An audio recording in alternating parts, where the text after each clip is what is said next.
Bildu osatzen dugun gizon eta emakumeok Nafarroan bizi eta lan egiten dugun pertsona gara. Nafar jendarteari eskaintzen dioguna proiektu nazional, abertzale, aurrerakoia eta ezkertiarra da. Geure aniztasunaren baitan eta bazterkeriari gabe batzen gaituena lehenesteko gai izan gara. Nafar jendarteari eskaintzen dioguna epe luzerako proiektu sendoa da, ausarta, konprometitua eta koherentea. Nafar jendarteari eskaintzen dioguna Euskal Herri aske eta demokratikoa eraikitzeko proiektua da. Nafarroa berri bat eraiki nahi dugu, Euskal Herria berri horretan errotuta. Bildu proiektu integratzailea da, ateak zabalik dituena. Milaka dira giza eskubideekin, justizia sozialarekin, bakearekin, normalizazio politikoarekin, geure kultura zein euskararekin, kalitatezko zerbitzu publikoekin, ama lurrarekiko errespetuarekin eta barrekin konpromisoa duten herritarrak. Eta Bilduk hoiei guztiei ateak zabaltzen dizkie. 21. mendeko Nafarroa eraikitzeko. Bizi dugun momentu historikoari ausardiaz aurre egingo dion eskaintza elektorala izango da Bildu. Nafarroak behar duen sakoneko aldaketa sozial eta politikoa bultzatzeko helburua dugu. Ildo horretatik, hauteskunde hauetan gure esku dagoen guztia egingo dugu UPN gobernutik kentzeko. Hori baita ezinbesteko lehen urratsa. Baina gure apostua ez da gobernu aldaketa soila egitea. Benetako aldaketa politikoa eragitea baizik.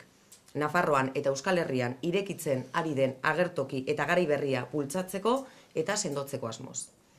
Hortaz, Bildu koalizioak bere esku dagoen guztia egingo du alternatiba abertzale, subiranista, aurrerakoia eta ezkertiarra sendotzeko. Hemen eta orain, jendartearekin elkarlanean.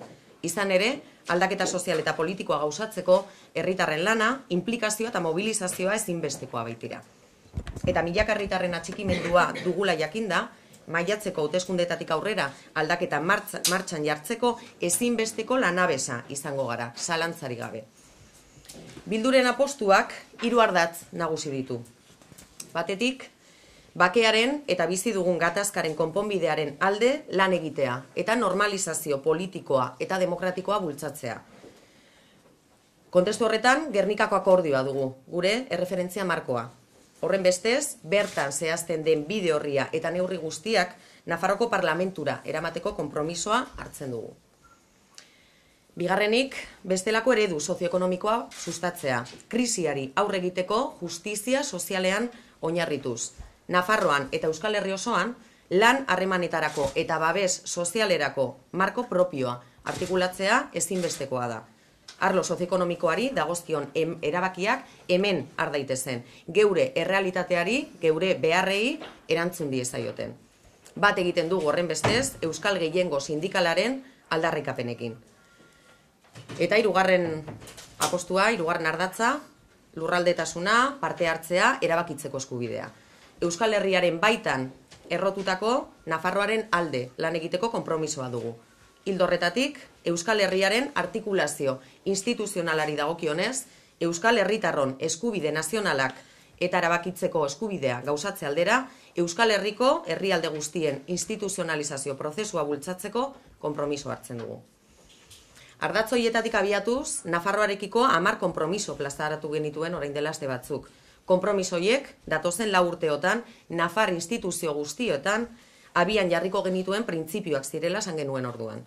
Orain, konpromiso horien baitan garatu dugu Nafarroako parlamenturako geure programa. Beste indar politikoek aldez aurretik izan dute horretarako aukera. Eta baldintza berberetan ez izan arren, geuk ere, une honetatik aurrera, geure proposamena herritar guztien eskura jarri nahi dugu. Programak berak aski garatzen du, eremuz eremu, Nafar jendarteari egiten diogun eskaintza. Gaurkoan, laburpen modura, bereziki nabarmendu nahi ditugun 16 neurri zehatz eman dizkizuegu eskura.